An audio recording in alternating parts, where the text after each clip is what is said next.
चलिए आज हम स्टार्ट करते हैं जनरल ऑर्गेनिक केमिस्ट्री का नेक्स्ट टॉपिक। लास्ट लेक्चर के अंदर हमने एप्लीकेशंस ऑफ रेजोनेंस इफेक्ट या मेसोमेरिक इफेक्ट पढ़े थे, बट उसी का ही एक पार्ट है, तो हम उसको अलग से मैंने लिया है, that is the stability of resonance structure, है ना। स्टेबिलिटी ऑफ रेजोनेटिंग स्ट्रक्चर, यानी आप रेजोनेटिंग स्ट्रक्चर आपको दिया हुआ है और ये क्वेश्चंस बहुत पूछे जाते हैं। इसका शॉर्ट फॉर्म में लिख देता हूं RS, ठीक है। R for resonating, S for structure, ठीक है।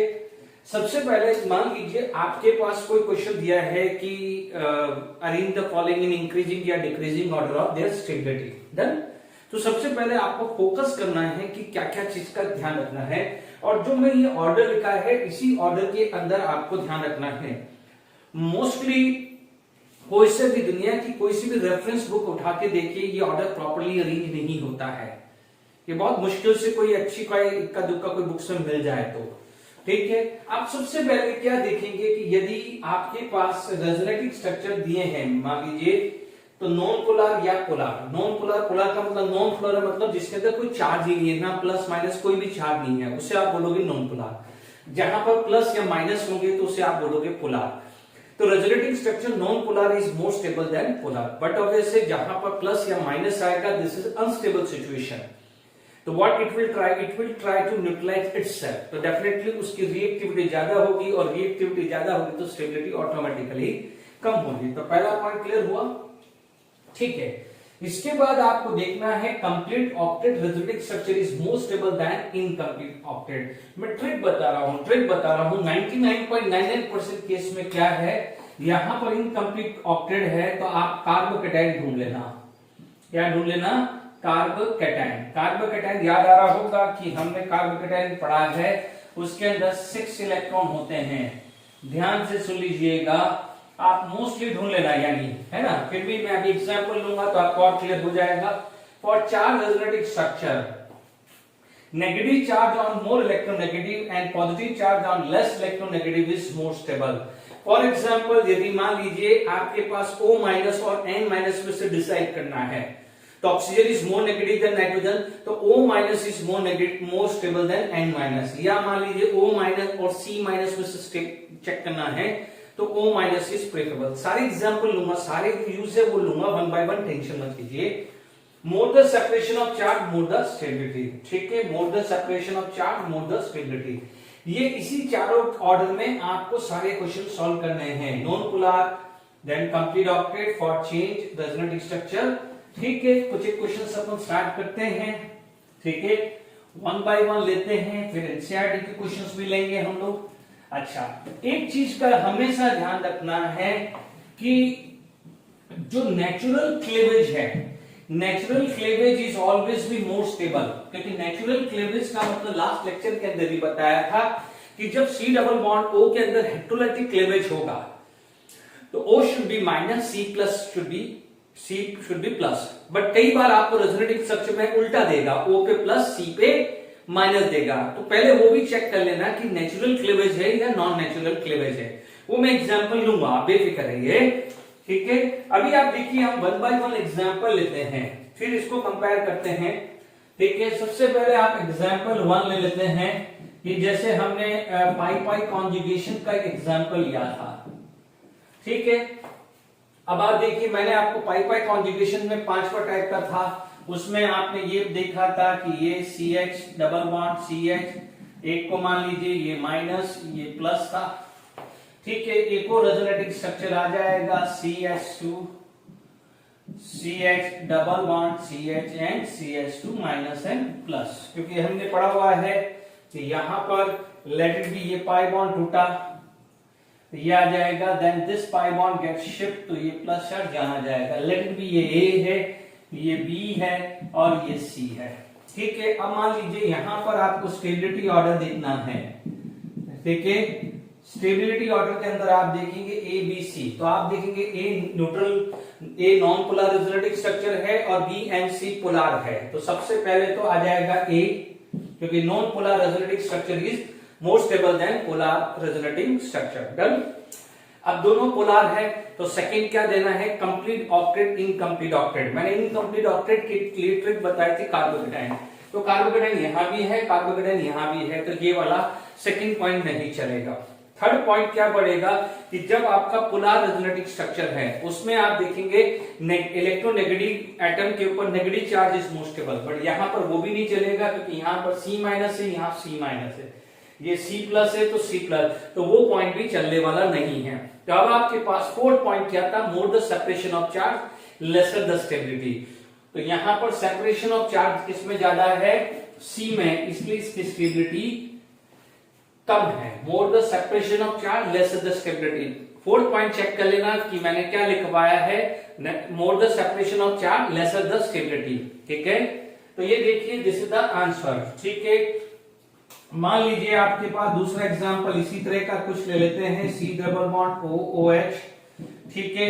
आपको ये पता है कि पाई बॉन्ड टूटेगा, अभी मैं नेचुरल फॉर्म बोल रहा हूं, नेचुरल फॉर्म ये दिया है, ठीक है। मान लीजिए क्योंकि आपको एग्जाम में दिया होगा, वरी मत होइएगा कि भाई हम सब पाई बॉन्ड तोड़ नहीं पाए, कैसे पता चलेगा, आपको दिया होगा, फिर भी मैं सिखा रहा हूं कि आपको कैसे ब्रेक करना है, ठीक है। मान लीजिए आपको ये फॉर्म एक दे दी है, ठीक है, और मान लीजिए ये जो लोन पेयर यहां आ गया, तो नेक्स्ट फॉर्म जो आ जाएगी आपकी ये O minus double bond OH and plus charge. Is it clear to all of you, ठीक है।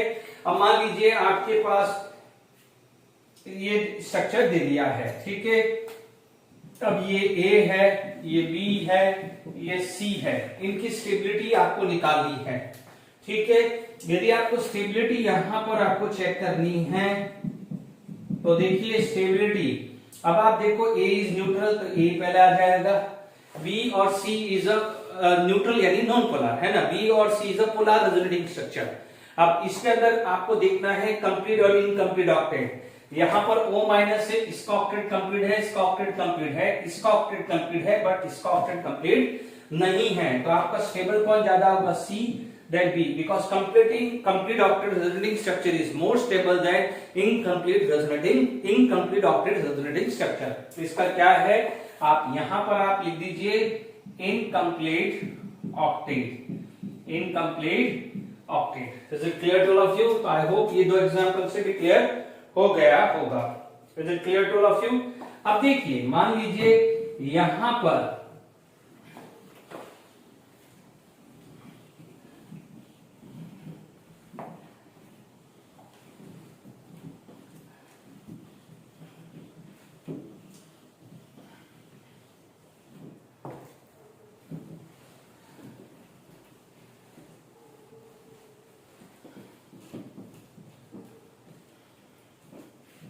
देखिए, मान लीजिए थर्ड एग्जांपल आपके पास ऐसा आ गया कि CH2 डबल बॉन्ड CH और O माइनस, ठीक है, माना दिया पाई है नेगेटिव चार्ज कॉन्जुगेशन, तो डेफिनेटली यहां पर इसका रेजोनेंस मान लीजिए ऐसा आ गया। मैं चाह रहा हूं कि हर आपके पॉइंट डिस्कस हो जाए, यहां पर इसको मैंने A ले लिया तो इसको क्या ले लिया, B।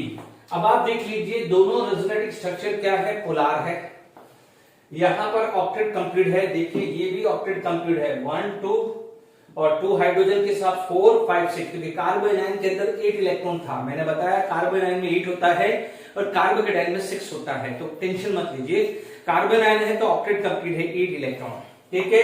ये भी ऑक्टेट कंप्लीट, तो सेकंड रूल नहीं लगेगा।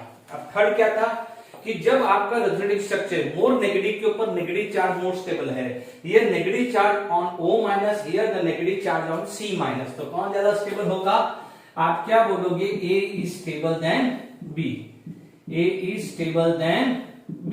आई होप बहुत छोटे छोटे एग्जांपल दे रहा हूं तो उससे भी आपको समझ में आ जाएगा। मान लीजिए आपके पास इस टाइप की सिचुएशन है ना, और आपके पास इस टाइप से कोई स्ट्रक्चर आ गया है। Is it clear to all of you, 1 2, हाँ ठीक है, बराबर है, और एक आपके पास ये आ गया है प्लस, ठीक है, ये A ले लिया और ये B ले लिया। अब आप देखो ऑक्सीजन है, ऑक्सीजन हो या नाइट्रोजन, इनफैक्ट भले प्लस चार्ज की ना हो, यदि नाइट्रोजन की 4 वैलेंसी 3 हो या 4 वैलेंसी हो नाइट्रोजन की, ऑक्सीजन की 2 वैलेंसी हो या 3 वैलेंसी हो, ऑक्टेट कंप्लीट है, ठीक है। फिर भी आप देख सकते हैं इसका, ये देखिए ये आया 1 2 3 4 5 6 7 8, फिर भी मैं आपको ट्रिक बता रहा हूं, ये इनकम्प्लीट ऑक्टेट आ गया है, incomplete octet. Is it clear? Incomplete octet है तो स्टेबिलिटी की यदि मैं बात करूं तो स्टेबिलिटी किसकी ज्यादा होगी? Complete octet is more stable then incomplete octet. तो मैंने चारों के चारों पॉइंट डिस्कस कर लिए हैं कि कैसे आपको ये ध्यान रखना है। अब मैं कुछ एनसीईआरटी के क्वेश्चंस और इक्का दुक्का प्रीवियस ईयर के क्वेश्चंस ले लेता हूं, ठीक है।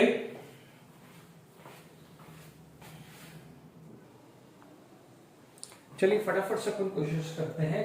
You write the resonance structure of this and indicate the relative stability of resonating structure या contributing structure. RS is the resonating structure, contributing structure या कैनोनिकल स्ट्रक्चर। देखिए मान लीजिए मुझे बिल्कुल सिंपल तरीके से बनाना है तो मैं एक बॉन्ड ये भी बना सकता हूं, ढंग से समझिएगा, ठीक है। कि मान लीजिए मैंने ये बॉन्ड ये ब्रेक किया और ये बॉन्ड यू ब्रेक आया, ठीक है। एक केस ये पॉसिबल है तो मान लीजिए मैंने ये रेजोनेंस बना दिया O माइनस एंड ये प्लस, ठीक है, और यहां पर H ले लिया। कोई बच्चा बोलेगा कि नहीं सर बॉन्ड ऐसे भी तो ब्रेक कर सकते थे कि ये वाला बॉन्ड यहां ब्रेक हो जाता और ये बॉन्ड यहां शिफ्ट हो जाता, ठीक है। तो जब ये बॉन्ड ब्रेक होता तो आपके पास स्ट्रक्चर क्या बनता? CH2 CH double bond CO plus and H minus, ठीक है। अब मान लीजिए आपके पास ये A आ गया, ये B आ गया, ये C आ गया, ठीक है। ABC आ गया है, ठीक है। तो अब आप देख लीजिए यहां पर, देखिए यहां पर स्टेबिलिटी देखोगे तो पहले आ जाएगा नॉन पोलर, ठीक है। कौन आ जाएगा? Non polar. फिर आप देख लीजिएगा B आएगा देन C आ जाएगा, B आ जाएगा देन C आ जाएगा। Is it clear to all of you? अब आप देखोगे, आप बोलोगे कि क्यों सर ये भी इनकम्प्लीट ऑक्टेट है, चेक कर लीजिए, और ये भी इनकम्प्लीट ऑक्टेट है, चेक कर लीजिए, दोनों इनकम्प्लीट ऑक्टेट है। तो अब आप देख लीजिए, आप ये इनकम्प्लीट ऑक्टेट है तो थर्ड वाले में क्या है कि हालांकि मैंने यहां पर पोलर रेजोनेटिंग स्ट्रक्चर लिया था थर्ड पॉइंट पे, पर ध्यान रखना कि पोलर रेजोनेटिंग स्ट्रक्चर के अंदर आप देखेंगे कि यहां पर आप देखिएगा ये इनकम्प्लीट ऑक्टेट है, ये इनकम्प्लीट ऑक्टेट है, तो बी और सी की situation second point of view तो सही होगी ना, ठीक है। अब आप देख लीजिए, आप बोलोगे कि सर कैसे है, चेक कर लो आप देख लीजिए यहां पर C डबल बॉन्ड O था, C डबल बॉन्ड O है 1 2 3 4, आप देखिए 1 2 3 4 5 6 7 8, तो ये दोनों इलेक्ट्रॉन चले गए, ये दोनों इलेक्ट्रॉन चले गए तो कितने बचे? 1 2 3 4 5 6 ही तो बचे हैं। यहां पर भी इसके पास 6 इलेक्ट्रॉन है तो यहां पर भी 6 इलेक्ट्रॉन है, तो सेकंड पॉइंट ऑफ व्यू तो दोनों सेम आ गया। अब थर्ड क्या था? पोलर रेजोनेटिंग स्ट्रक्चर में क्या था? पोलर रेजोनेटिंग स्ट्रक्चर पे मोर इलेक्ट्रोनेगेटिव के ऊपर नेगेटिव चार्ज, मोर नेगेटिव के ऊपर नेगेटिव चार्ज, और इन दोनों में से देखा जाए तो O minus is more stable. Is it clear? ABC, ठीक है। देखते ही समझ में आ गया है ये इनकम्प्लीट ऑक्टेट, ठीक है ना। तो मैं आप क्या करने का है रूल बता रहा हूं, बहुत इजी है। सबसे पहले नॉन पोलर ढूंढ लो, वो सबसे पहले चेक कर लो, उसके बाद चेक कर लो कि इनकम्प्लीट ऑक्टेट है कि नहीं है, ठीक है। कोई बच्चा बोलेगा कि सर आपने कार्बोकेटाइन, तो मैंने कहा था 99.99% में कार्बोकेटाइन आएगा, पर आपको चेक करना है जहां पर भी मोस्टली पॉजिटिव चार्ज आया, स्पेशली O प्लस या N+ आता है, जहां पर भी पॉजिटिव चार्ज ज्यादा आता है एक बार इलेक्ट्रॉन चेक कर लिया करो। तो अब आप देख लीजिए ये केस हो या ये केस हो, सेकंड आपको कंप्लीट इनकम्प्लीट देखना है, तो ये दोनों इनकम्प्लीट था, बट यहाँ पर ये इनकम्प्लीट है, ये कंप्लीट है। अब आप बोलोगे कि सर ये भी O+ है, यहाँ भी O+ है, चेक कर लीजिए यहाँ पर क्या हुआ है कि ये दो इलेक्ट्रॉन उसने यूज करने के लिए दिए हैं, तो आप देख सकते हैं यहाँ पर ये 1 2 3 4 5 6 7 8, इसके पास 8 इलेक्ट्रॉन है जबकि इसके पास सिर्फ 6 इलेक्ट्रॉन है। अब मैंने ये नहीं कहा है कि O+ पॉजिटिव चार्ज हो ऑक्सीजन पे, तो चेक कर लो यहाँ पर डबल बॉन्ड है, यहाँ सिंगल बॉन्ड है, बहुत जमीन आसमान का फर्क है, इसीलिए ये दोनों एग्जांपल साथ के साथ लिया है। तो विच इज मोर स्टेबल, ये क्या हो जाएगा? Complete octet. ये क्या है? Complete octet. इनकम्प्लीट, तो कंप्लीट में कौन आएगा? Second is more stable then 1। तो सेकंड पॉइंट क्लियर हुआ। अब थर्ड पॉइंट पे आ जाइए, मोर नेगेटिव के ऊपर negative charge and less negative के ऊपर नेगेटिव चार्ज कंपेयर करे तो ये ज्यादा स्टेबल होगा, ठीक है। और लास्ट कौन था? मोर the separation more the stability, ठीक है। अभी मैं आगे रेजोनेंस एनर्जी करा देता हूं लास्ट में जो भी टाइम बचेगा, ठीक है। इस वीडियो में तो मैं सारे प्रीवियस ईयर के क्वेश्चन एक साथ ही ले लेता हूं, ठीक है, जिसके अंदर रेजोनेंस इफेक्ट या सारे जो आएंगे, नहीं आएंगे तो फिर मैं नेक्स्ट लेक्चर में और कंप्लीट करता रहूंगा जो भी बच जाएंगे, ठीक है।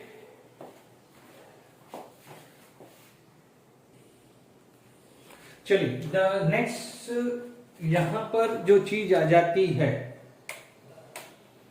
नेक्स्ट जो चीज आ जाती है वो आ जाती है रेजोनेंस एनर्जी। सॉरी लाइट बंद हो गई थी। देखिए, the potential energy difference between the most stable resonating structure and the resonance hybrid is called resonance energy, ठीक है। यानी what is the resonance energy? It is the difference between the most stable resonating structure and resonance hybrid. हम लोगों ने ये पढ़ा था कि किसी भी, जैसे बेंजीन का स्ट्रक्चर था, बेंजीन के 5 रेजोनेटिक स्ट्रक्चर था, फाइनली कंक्लूडेड स्ट्रक्चर था, जिसको अपन रेजोनेंस हाइब्रिड बोलते हैं। और resonance hybrid is a real loose structure of any molecule, ठीक है। अभी मैंने जो टॉपिक पढ़ाया इसके अंदर मैंने आपको बहुत क्या पढ़ाया है, स्टेबिलिटी ऑफ रेजोनेटिक स्ट्रक्चर, ठीक है। अब स्टेबिलिटी ऑफ रेजोनेटिक स्ट्रक्चर में से कोई मोस्ट स्टेबल रेजोनेटिक स्ट्रक्चर होगा, ठीक है, उसकी कोई ना कोई पोटेंशियल एनर्जी होगी और रेजोनेंस हाइब्रिड की पोटेंशियल एनर्जी होगी।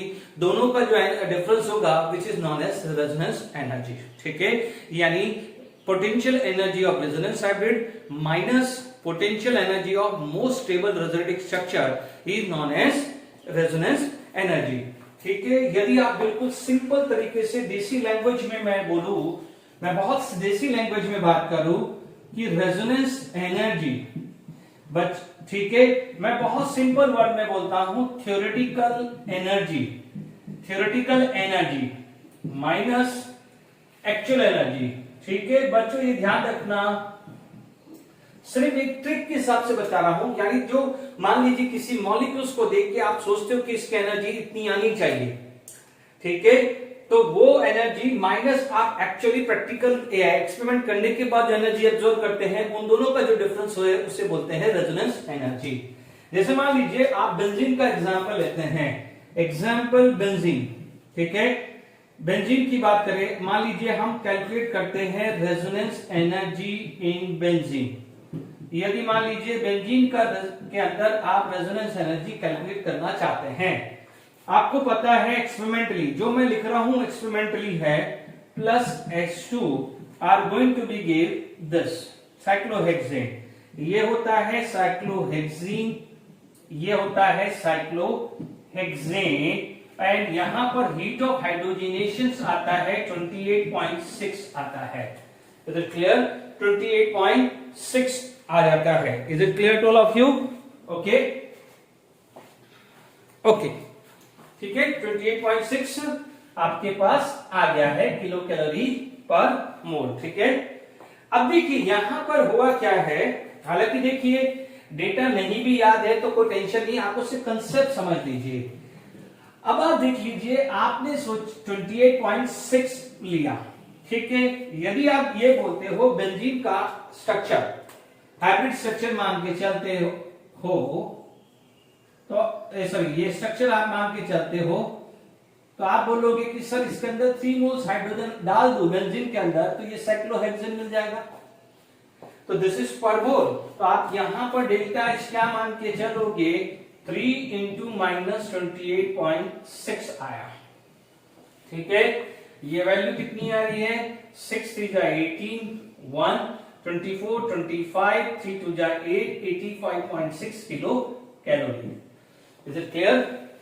अब आप देखो actual heat of hydrogenation, heat of hydrogenation of benzene जो आपको मिलता है वो मिलता है लगभग 49.8 किलो कैलोरी मिलता है, ठीक है। यानी जो हीट ऑफ हाइड्रोजनेशन हुआ है, ठीक है ना। यदि देखो साइन के हिसाब से, चलो मैं एक काम करता हूं, इसको एब्सोल्यूट वैल्यू ले लेता हूं, क्योंकि एक्चुअली क्या होता है, ये आप इसको लिख दीजिए एक्चुअल एनर्जी, मैंने गलत लिख दिया है, एक्चुअल माइनस थ्योरेटिकल आएगा, दिस इज एक्चुअल एनर्जी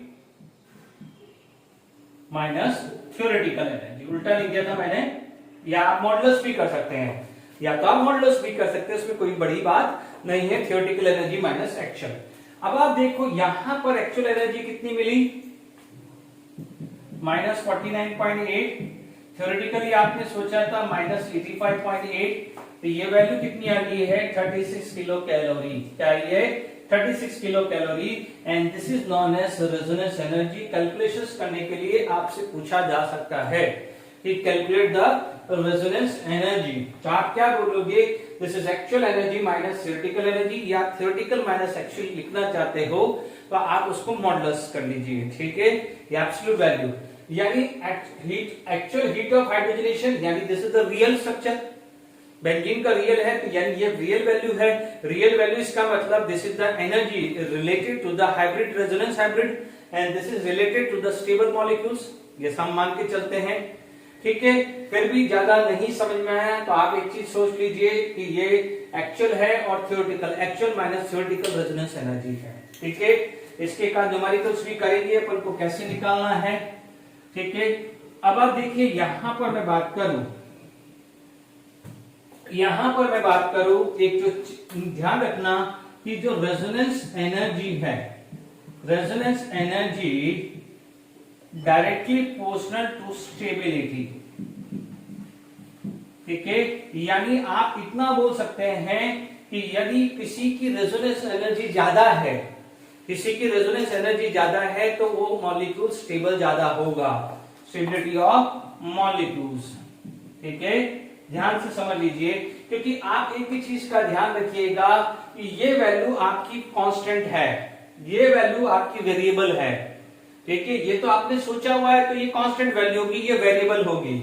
मान लीजिए ये वैल्यू जितनी कम होगी उतना क्या हो जाएगा, डिफरेंस बढ़ेगा, और जितनी वैल्यू कम होगी इसका मतलब इतनी उसकी रिएक्टिविटी कम होगी, बिकॉज हमने ये पढ़ा हुआ है थर्मोडायनामिक में कि हीट ऑफ फॉर्मेशन जिसमें रिएक्टिविटी ज्यादा होती है, if the reaction will far the heat of formation would be very high. For example chlorine have a higher electron gain enthalpy, तो आपको पता है नेगेटिव वैल्यू उसकी क्लोरीन की सबसे ज्यादा होती है। तो हमेशा ध्यान रखना कि यदि कोई भी फॉर्मेशन रिएक्शंस है तो जितनी फास्ट रिएक्शंस होती है उतनी ज्यादा हीट रिलीज होती है। Is it clear? तो हमेशा ध्यान रखना, suppose if this magnitude is less, that means the reactivity या actual reactivity of that compound is less. इसका मतलब if it is less, difference would be more, and if the difference would be more, that means stability ज्यादा है, क्योंकि इसका value कम आया तो less reactive, less reactive को उल्टा क्या हो जाएगा, मोर स्टेबल, ठीक है। बार बार बोल रहा हूं, stability and reactivity are reverse, तो इसीलिए ये समझ लीजिए कि जितना ज्यादा, देखो ये आप समझ लीजिए कांस्टेंट है, ठीक है। ये वैल्यू कम होगी, ये वैल्यू कम होगी तो डिफरेंस ज्यादा होगा। ये वैल्यू कब कम होगी, जब रिएक्टिविटी कम होगी, तो रिएक्टिविटी कम होने का मतलब स्टेबिलिटी ज्यादा। तो ये कंक्लूजन क्लियर हुआ कि नहीं हुआ? तो अभी जैसे इससे पहले जो भी मैंने एग्जांपल पढ़ाया था स्टेबिलिटी ऑफ रेजोनेटिक स्ट्रक्चर, तो यही क्वेश्चंस रेजोनेंस एनर्जी का भी पूछा जा सकता है कि are in the following in increasing या decreasing order of resonance energy. आपको जो भी स्टेबिलिटी का ऑर्डर है वही ऑर्डर रेजोनेंस एनर्जी का ही रखना है, ये खासकर आपको ध्यान रखना है। कुछ एक आध क्वेश्चन इस पे बेस कर लेते हैं। चलिए अब देखिए यहां पर heat of hydrogenation of benzene, देखो HOH is heat of hydrogenation, है ना, शॉर्ट फॉर्म में HOH मैंने लिखा है। Heat of hydrogenation of benzene is 51 kilo calorie पर मोल, यानी actual energy, and it's resonance energy is 36 kilo calorie. What is the heat of hydrogenation of cyclohexane?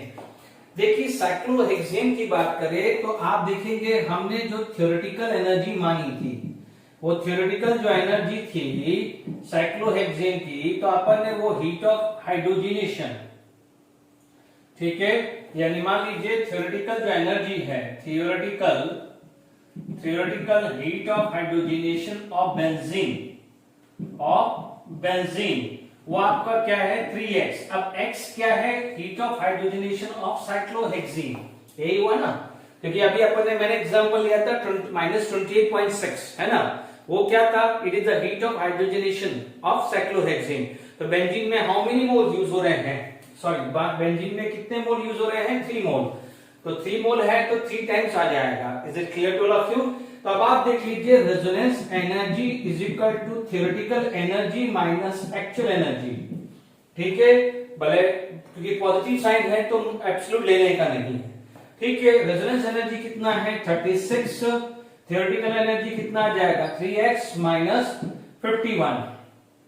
तो 3x equal to तो 36 and 51, तो ये क्या हो जाएगा 87 आ जाएगा। तो x की वैल्यू क्या आ जाएगी 87/3। ध्यान दीजिएगा x is heat of hydrogenation, तो ये कितना आ जाएगा 90, तो ये 3 2 6 एंड 29 किलो कैलोरी आ जाएगा, 29 किलो कैलोरी पर मोल आ जाएगा। Is it clear?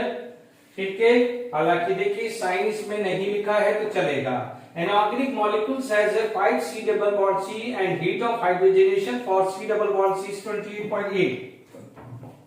तो थ्योरेटिकल कितना आ जाएगा 5 बॉन्ड के हिसाब से 28.8, 8 5 या 44, 8 5 या 40, 44। ठीक है, 5 2 जा 10 तो 144 और यूनिट क्या है किलो जूल आ गया है। ठीक है, एक्सपेरिमेंटल वैल्यूज यानी जो हम एक्चुअल एनर्जी बोल रहे हैं वो 99 है। तो what is the resonance energy, theoretical energy minus actual energy. ठीक है, यानी 144 minus 99 it is 45 kilo joule, 45 kilo joule. तो कैसे रेजोनेंस एनर्जी पे क्वेश्चंस करना है वो क्लियर हो गया है। ओके, तो थ्योरेटिकल माइनस एक्चुअल, यदि नेगेटिव साइन है तो उसका मॉडुलस ले सकते हैं, या आप इतना ध्यान रखिएगा। ठीक है ना, मैंने मॉडुलस इसलिए लिखा है क्योंकि देखिए कल को कोई बच्चा बोलता है कि सर आपने मान लीजिए किसी का -10 है और किसी का -15 है, समझिएगा मैं मॉडुलस क्यों बोला है और मैंने क्यों चेंज किया था। अब मान लीजिए किसी की रेजोनेंस एनर्जी -10 है और किसी की रेजोनेंस एनर्जी -15 है, तो मैं बोलूंगा कि 15 वाला रेजोनेंस एनर्जी ज्यादा है और वो ज्यादा स्टेबल होगा। तो आप बोलोगे कि sir mathematical point of view -10 is greater then -15, तो वहां लॉजिक गलत हो जाएगा।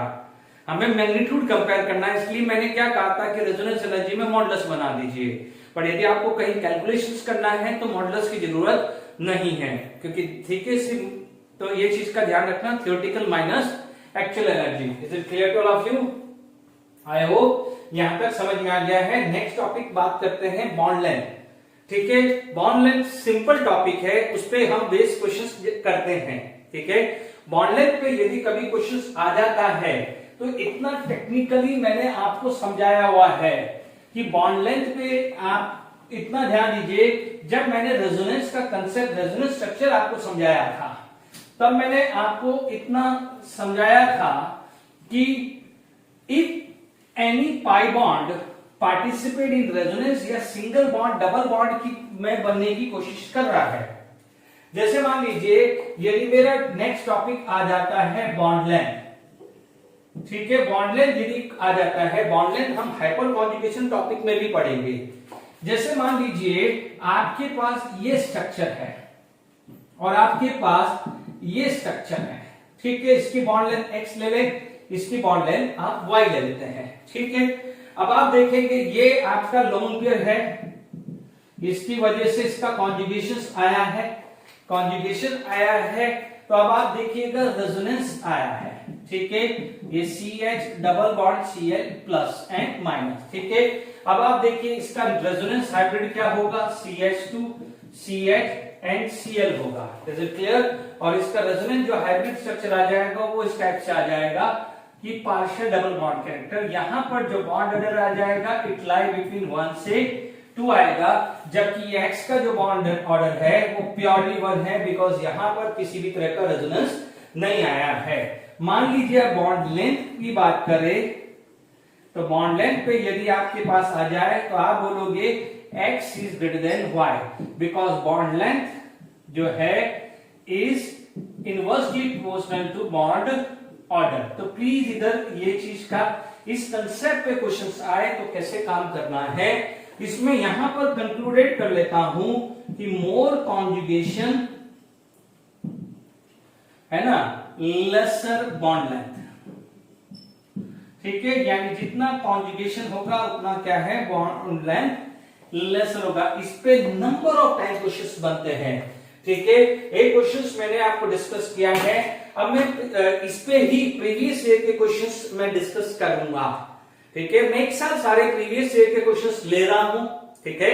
तो आप ये और एक आध एग्जांपल, क्योंकि मैं चाह रहा हूं कि एक साथ ये पूरा का पूरा टॉपिक के अंदर प्रीवियस ईयर के क्वेश्चंस खत्म करें, यानी प्रीवियस ईयर के क्वेश्चन, है ना। तो आपने देखा होगा, ये एग्जांपल को समझ में आ गया होगा कि लेट इट बी, ये एग्जांपल है, इसमें x और y को कंपेयर करना है, तो x is greater than y, क्योंकि ये प्योरली सिंगल बॉन्ड है।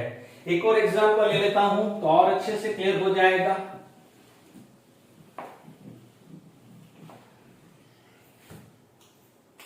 मान लीजिए आपके पास इस टाइप का स्ट्रक्चर आ गया है कि लेट इट बी, ये फिनॉल है, ठीक है, और मान लीजिए ये आ गया है इथाइल अल्कोहल, ये क्या है, इथेनॉल है, ठीक है। प्लीज समझ लीजिएगा, है ना। अभी मैं सिंपल एक एक दो दो है, यदि कॉन्जुगेशन बढ़ेगा तो ध्यान से समझ लीजिए। अब आप देखिए यहां पर मान लीजिए ये x ले लिया, ये y ले लिया, और लेट इट बी, मैंने यहां पर एक केस ऐसा ले लिया OH और NO2 ले लिया, और यहां पर ये Z ले लिया, डन। अब आप देख लीजिए x y z को कंपेयर करना है। अब आपको ये तो पता है कि ये जो लोन पेयर है वो कॉन्जुगेशन में आएगा, इसमें क्या हो जाएगा, रेजोनेंस है, ठीक है, नो रेजोनेंस, ठीक है। तो डेफिनेटली बेंजीन रिंग आ गया तो रेजोनेंस आ गया। अब चीजों को समझिएगा, यहां पर आप देखेंगे ये आया, ये बॉन्ड टूटा, ये बॉन्ड टूटा, ये आया, तो देख लीजिए परफेक्ट कॉन्जुगेशन है। यहां पर क्या है, परफेक्ट कॉन्जुगेशन है, यहां पर लेस कॉन्जुगेशन है, और यहां पर है मोर कॉन्जुगेशन। फिर भी याद करिए, हम लोगों ने ये पढ़ा है ना, O minus phenoxide ion minus and minus M और माइनस कॉन्जुगेशन परफेक्ट आएगा। फिर भी देख लीजिए।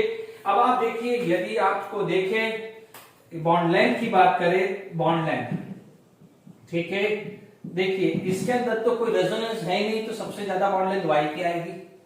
अब x और z इनमें कॉन्जुगेशन है, इनमें कॉन्जुगेशन है, तो डेफिनेटली यहां पर बॉन्ड ऑर्डर 1 से ज्यादा है, हियर बॉन्ड ऑर्डर 1 से ज्यादा, यहां पर बॉन्ड ऑर्डर 1 से more, but here it is bond order 1, और बॉन्ड ऑर्डर बढ़ेगा तो बॉन्ड लेंथ कम होगा, ये भी क्लियर हो गया। चलो y सबसे ज्यादा लिखी, वो भी क्लियर हुई। अब हमारे पास x और z में कंपेयर करें तो देखिए कॉन्जुगेशन किसमें ज्यादा है, z में, तो जितना कॉन्जुगेशन ज्यादा होगा उतना बॉन्ड लेंथ कम होगा। Is it clear to all of you?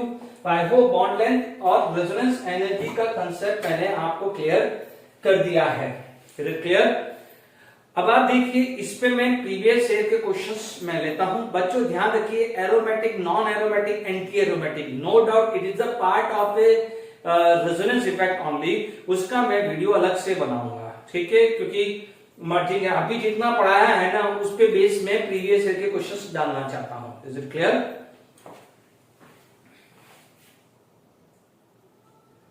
देखिए प्रीवियस ईयर के क्वेश्चंस देखिए, ABC स्टेबिलिटी ऑफ अल्कोक्साइड निकालना है and arrange the following in increasing order of this GW 2020 को। प्लीज ध्यान से सुन लीजिएगा। यहां पर N डबल बॉन्ड O है, please N double bond O है, तो मैं जितने भी N डबल बॉन्ड O है, पहले क्वेश्चंस फटाफट से लिख दीजिए। मैंने N डबल बॉन्ड O को स्ट्रक्चर में प्रॉपर्ली लिख देता हूं। N double bond O, O minus plus, N double bond O, O minus and ये प्लस। अब आप देखिए, अब हमारे को कॉन्जुगेशन लिखना है, more the conjugation more the stability. आ जाइए, यहां पर पाई सिंगल दिस, तो यहां पर क्या है, नो कॉन्जुगेशन, यहां क्या है, नो कॉन्जुगेशन। अब आप देखिए पाई सिंगल, यहां पर भी कॉन्जुगेशन नहीं है, यहां पर कॉन्जुगेशन नहीं है, बट पाई सिंगल पाई, यहां पर आपको कॉन्जुगेशन है ना बच्चों, पाई एंड पाई कॉन्जुगेशन है। अब आप देखो यहां पाई एंड नेगेटिव चार्ज, तो यहां पर कॉन्जुगेशन आया, तो यहां पर मोर कॉन्जुगेशन आया। प्लीज देख लीजिए, यहां पर कोई कॉन्जुगेशन नहीं है, पाई सिंगल नेगेटिव, नो कॉन्जुगेशन, पाई सिंगल ये नहीं है, but pi single pi conjugation है। इसमें पाई सिंगल नेगेटिव चार्ज पर बहुत ज्यादा कॉन्जुगेशन है, more the conjugation more the stability, CBA, C फिर B फिर A, ठीक है। Arrange the following in increasing order of COH bond length. अभी मैंने जस्ट इससे पहले थोड़ी देर पहले 5-10 मिनट पहले क्लियर किया था, मोर the conjugation less the bond length. अब आप देखो मिथेनॉल है, मिथेनॉल का स्ट्रक्चर ये है, this is the structure of methanol, this is the structure of phenol, ठीक है।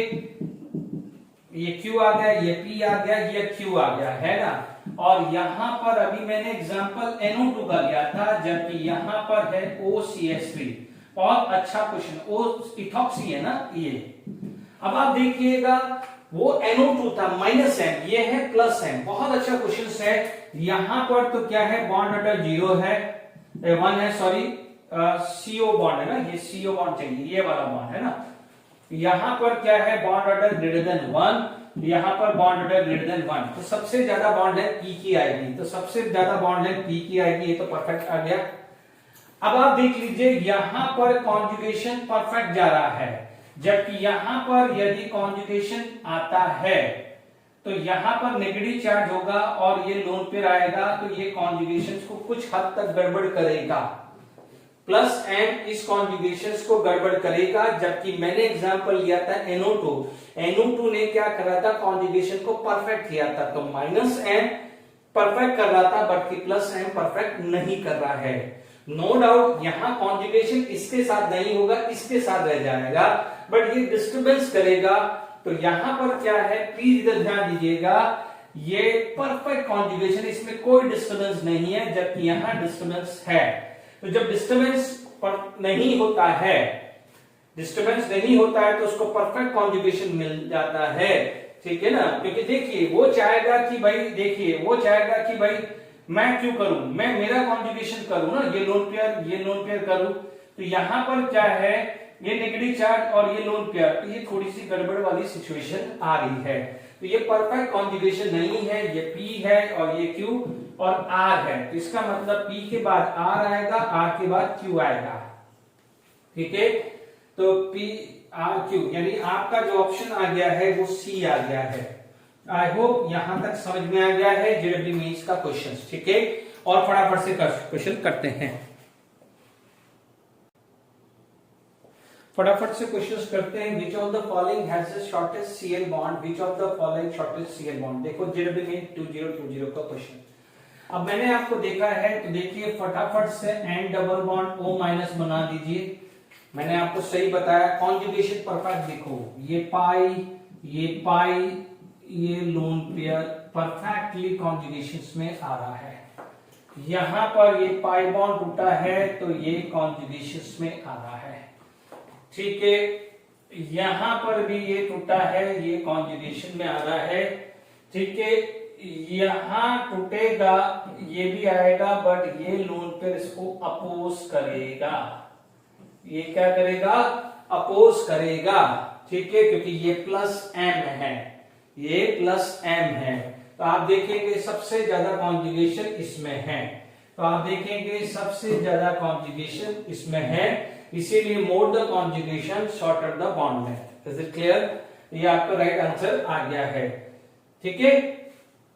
अब मान लीजिए यहां पर आप देखेंगे कि यदि इनमें से पूछा जाता तो इनमें अरेंज करते हैं, उसके बाद आपका ये आता, क्योंकि ये क्या है +I है, ये क्या है +M, तो देखिए सबसे ज्यादा गड़बड़ कर अपोज, ये भी अपोज कर रहा है, ये भी अपोज कर रहा है, बट मैंने लास्ट लेक्चर में बताया था जो सबसे ज्यादा गड़बड़ या तो सबसे अच्छा करेगा तो M करेगा, तो सबसे खराब M करेगा।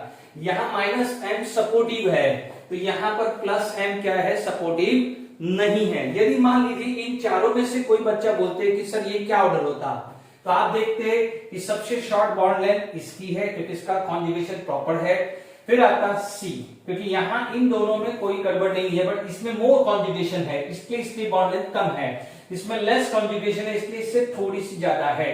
इन दोनों में अपोज है, बट ज्यादा गड़बड़ी कम करेगा M, इसीलिए उसकी बॉन्ड लेंथ क्या है, सबसे ज्यादा चली जाएगी। यदि कल को ये ऑर्डर पूछा जाता C से बॉन्ड लेंथ का, तो सबसे ज्यादा अपोज ये करता, यानी कॉन्जुगेशन परफेक्टली होने नहीं दे रहा है। और यदि कॉन्जुगेशन परफेक्टली होने नहीं दे रहा है तो बॉन्ड ऑर्डर ज्यादा बढ़ेगा नहीं, ये चीज ध्यान रखना है। ठीक है, देखिए यहां पर कोई रेजोनेंस नहीं है, यहां पर आप देखेंगे रेजोनेंस मिल रहा है, यहां पर भी रेजोनेंस नहीं है, यहां पर भी रेजोनेंस नहीं है, इसलिए बॉन्ड लेंथ सबसे कम इसमें है। The increasing order of electrophilic substitution reaction, मैंने बताया था ये साथ लिखा था, या इलेक्ट्रॉन डेंसिटी हायर किसमें है। ठीक है, ये दोनों सेम था, तो आप देखेंगे इलेक्ट्रॉन डेंसिटी हायर कौन करता है, प्लस एम इफेक्ट। ठीक है, ये आप क्या है, देखिए लेस है, ये प्लस एम है, ये भी प्लस एम है। देखिए चलो इसको भी प्लस एम ले लेता हूं, है ना, ये सारे के सारे प्लस एम है। बट सबसे देखो इसके अंदर हाइपर कॉन्जुगेशन आएगा, ठीक है, फिर भी अपन हाइपर कॉन्जुगेशन आएगा तो अपन ले लेते हैं। पर आपको पता है इसका प्लस एम इससे ज्यादा है, क्या है, इसका प्लस एम उससे ज्यादा है। Is it clear to all of you? तो अब आप देखेंगे यानी सबसे ज्यादा डी के बाद क्या आ जाएगा, बी, उसके बाद देखिए ये दोनों में प्लस एम है, इसमें हाइपर कॉन्जुगेशन आता है तो उसको सी लेंगे। और आपको ये पता है कि हेलोजन में माइनस आई डोमिनेटेड है, इसीलिए हेलोजन को सबसे लास्ट में लिखते हैं लीस्ट एक्टिवेटेड ग्रुप। तो सबसे पीछे कौन आएगा, ए आएगा। ये ऑप्शन चेक कर लीजिए, हमारे पास डी सी, चेक करते हैं, मैं ऑप्शंस देखते हैं एक मिनट। सॉरी, इसके अंदर ये गलती से मैंने नोट कर दिया, ये OH नहीं है, ये गलती से मैंने नोट कर दिया है, करेक्शन कर लेते हैं। This is not OH, this is cyanide, this is cyanide, है ना। तो साइनाइड का क्या आता है, माइनस एम, प्लीज करेक्शन कर लीजिए क्वेश्चन में, माइनस एम। ठीक है, तो ये प्लस एम, तो अब आप देखिए सबसे ज्यादा प्लस एम किसका हुआ, बी, इसका क्या हुआ, हाइपर कॉन्जुगेशन, इसका क्या है, माइनस आई मान लेते हैं, प्लस एम नहीं मानते तो माइनस आई मान लेते हैं, तो ए और माइनस एम तो सबसे पीछे जाएगा, तो ये तो बस सिचुएशन आएगी BCAD, तो ये राइट आंसर आ जाएगा। कितना सिंपल क्वेश्चन है इलेक्ट्रोफिलिक सब्स्टिट्यूशन में। मैंने आपको बताया है plus M is highly activated group, minus M is deactivated. ये डीएक्टिवेटेड है इसलिए सबसे पीछे ले दिया, प्लस एम एक्टिवेटेड है तो सबसे आगे। हाइपर कॉन्जुगेशन, क्योंकि नेक्स्ट लेक्चर में हाइपर कॉन्जुगेशन आएगा, बट थोड़ी देर के लिए उसको प्लस आई मान के चल लीजिए, प्लस आई आ गया। ये क्या होता है, माइनस आई पीछे आ गया है, और सबसे पीछे प्लस माइनस एम, तो प्लस एम मान लीजिए, थोड़ी देर के लिए हाइपर कॉन्जुगेशन नहीं आया तो प्लस आई माइनस एम, यानी प्लस एम मोस्ट फेवरेबल होगा तो माइनस एम लीस्ट फेवरेबल होगा, then plus I and then minus I, तो plus M plus I and minus M. ठीक है, क्योंकि हेलोजन का माइनस एम आई कंसिडर कर लीजिए, क्योंकि हेलोजन का माइनस आई प्लस एम पे डोमिनेटेड होता है, इसलिए हेलोजन को लेस एक्टिवेटेड ग्रुप बोला जाता है। चलिए अपन फटाफट से नेक्स्ट क्वेश्चंस कर लेते हैं। ठीक है, चलिए और ये क्वेश्चन सॉल्व करके फिर वाइंड अप कर लेते हैं। मोस्टली मैंने जो अभी तक पढ़ाया है रेजोनेंस इफेक्ट, मेसोमेरिक इफेक्ट में लगभग खत्म कर दिए, फिर आगे एरोमेटिक के लिए अलग होगा, हाइपर कॉन्जुगेशंस के लिए अलग रहेगा। जब भी आप रिवीजन करोगे तो और क्वेश्चन प्रैक्टिस करते रहेंगे। पायरोल के बारे में हमने लास्ट लेक्चर में डिस्कस किया था कि भाई जो pi and lone pair are in conjugation तो can behave as a pi electron. ठीक है, अब देखेंगे ये चीजें ये टूटेगी तो ये बॉन्ड ये ब्रेक करेगा। क्लियर, आप देखिए पाई एंड लोन पेयर वाला कॉन्जुगेशन है, इसकी वजह से ये यहां पर इंपैक्ट आएगा, क्योंकि मैंने आपको क्या कहा है, लोन पेयर उधर जाएगा तो पाई बॉन्ड यू ब्रेक करेगा, नेक्स्ट पाई बॉन्ड बी ये ब्रेक करेगा। अब क्वेश्चन पूछा गया है the electron density is maximum, maximum कहां हुई, या फोर्थ पोजीशन पे एंड सेकेंड पोजीशन पे। तो आप चेक कर लीजिए 2 and 5, 2 and 3, 3 and 4 and 2 and 4। तो राइट ऑप्शन क्या है, डी, नीट 2016 का क्वेश्चन है। देखिए नीट में भी अच्छे क्वेश्चंस बनते हैं। ठीक है, which of the following carbocation is more stable. एक चीज का ध्यान रखना, केटायन, आप एक ही चीज का ध्यान रखिएगा, मैंने आपको ट्रिक बता चुका हूं, यहां पर NO2 ग्रुप कौन सी फैमिली से है, माइनस एम। ठीक है, आप देख सकते हैं कि कौन सा स्टेबल होगा। आप प्लीज इधर ध्यान दीजिएगा, बहुत अच्छा क्वेश्चन है। यदि मेरा ये पाई बॉन्ड यहां शिफ्ट हो गया तो प्लस चार्ज यहां आ जाएगा। डन, ये वाला प्लस चार्ज यहां शिफ्ट हो जाएगा। जब पाई बॉन्ड मेरा यहां शिफ्ट होगा तो प्लस चार्ज यहां चला जाएगा। डन, अब आप देखो प्लस चार्ज यहां आ ही नहीं रहा। डन, ये बात समझ लीजिए, क्योंकि ये है माइनस एम, माइनस को प्लस पसंद नहीं है, माइनस को प्लस पसंद नहीं है। ठीक है, यानी यहां पर नहीं आ रहा है। अब आप देखो जैसे ये बॉन्ड यहां शिफ्ट होगा तो ये वाला प्लस चार्ज यहां आ जाएगा, तो गड़बड़ गड़बड़। ठीक है, ये प्लस है, ये यहां पर भी ऑलरेडी प्लस चार्ज यहां है। तो आप देख लीजिए ये जो तीनों है सेम सिचुएशन पे है। आप देख सकते हैं यहां पर यदि आप इस चीज का डायग्राम बनाना चाहते हैं, चलिए मैं किसी एक को ले लेता हूं, किसी एक को ले लेता हूं, जैसे मान लीजिए O माइनस एन प्लस। आपको पता है ये पाई बॉन्ड ये टूटेगा, तो आप देखिएगा यहां पर माइनस चार्ज होता तो ये माइनस चार्ज अपना लोन पेयर फेंक दे के यहां पर डबल बॉन्ड बना देता, जो हमने माइनस एम इफेक्ट में सीखा है। ठीक है, पर यहां पर तो ये प्लस चार्ज है और इधर भी इस पाई बॉन्ड ब्रेक होने के हिसाब से प्लस चार्ज आ रहा है, तो वो माइनस एम किसी भी तरह से उस प्लस को स्टेबलाइज कर ही नहीं पाएगा। ये तीनों सिचुएशन एक जैसी है, तो इन तीनों के कंपेयर में एटलीस्ट ये तो स्टेबल हुआ कि नहीं हुआ, क्योंकि यहाँ पर प्लस चार्ज ये शिफ्ट हुआ तो यहाँ आएगा, ये शिफ्ट होगा तो यहाँ आएगा, ये पोजीशन पे तो आएगा नहीं। माइनस एम बहुत दूर जा चुका है, इनफैक्ट यहाँ तो माइनस एम नहीं लगेगा, माइनस आई लगेगा। ठीक है, या मान लीजिए माइनस एम दूर भी चला गया, वैसा समझ लीजिए। तो ये कंपेरेटिवली इन तीनों से स्टेबल है, क्योंकि तीनों सिचुएशन एक जैसी ही है। ओके, अभी ये वाला क्वेश्चन जस्ट थोड़ी देर पहले ही करा था, ये भी जेडबी मेंस का ही क्वेश्चन है। ठीक है, 2019 का ही, the increasing order of electrophilic substitution reaction. अब मैंने, आप देख लीजिए यहां पर C डबल बॉन्ड O है, COCH3 का मतलब C डबल बॉन्ड O, इसका मतलब ये माइनस M है। इसको मैं थोड़ी देर के लिए या हाइपर कॉन्जुगेशन या प्लस आई ले लें, क्योंकि मैं प्लस आई इसलिए लिख रहा हूं क्योंकि अभी अपन ने हाइपर कॉन्जुगेशन नेक्स्ट लेक्चर में आने वाला है, बट ये प्लस आई ले लू थोड़ी देर के लिए। इसके अंदर माइनस आई होता है, तो क्या हो जाएगा, आप क्या बोलोगे इसमें, favourable situation plus M plus I minus M. इसी तरह का क्वेश्चन अभी थोड़ी देर पहले भी किया था। तो सबसे ज्यादा स्टेबल कौन आ जाएगा, सेकेंड, उसके बाद minus I first and third. अब आप देखिए ये कहां सिचुएशन में है, 2 1 3, वो कौन सा ऑप्शन में है, डी ऑप्शन में है। तो ये जेडब्ल्यू में 2019 का क्वेश्चन है। मैंने मोस्टली कोशिश किया है 2019-20, फिर भी मैं जैसे जैसे ये टॉपिक चलता रहेगा मैं बताता रहूंगा। फिर एंड में यदि जो बच गए होंगे, मान लीजिए हो सकता है कि कुछ क्वेश्चन इंडक्टिव इफेक्ट या रेजोनेंस के बच गए हों, तो मैं एंड में कभी भी कहीं भी डिस्कस कर सकता हूं। Is it clear to all of you? तो thank you very much for today lecture. फिर हम नेक्स्ट लेक्चर में हाइपर कॉन्जुगेशन से स्टार्ट करेंगे और एरोमेटिक, फिर हम उसके साथ साथ या नेक्स्ट लेक्चर में एरोमेटिक भी कंप्लीट कर लेंगे। ठीक है, till then enjoy, thank you very much.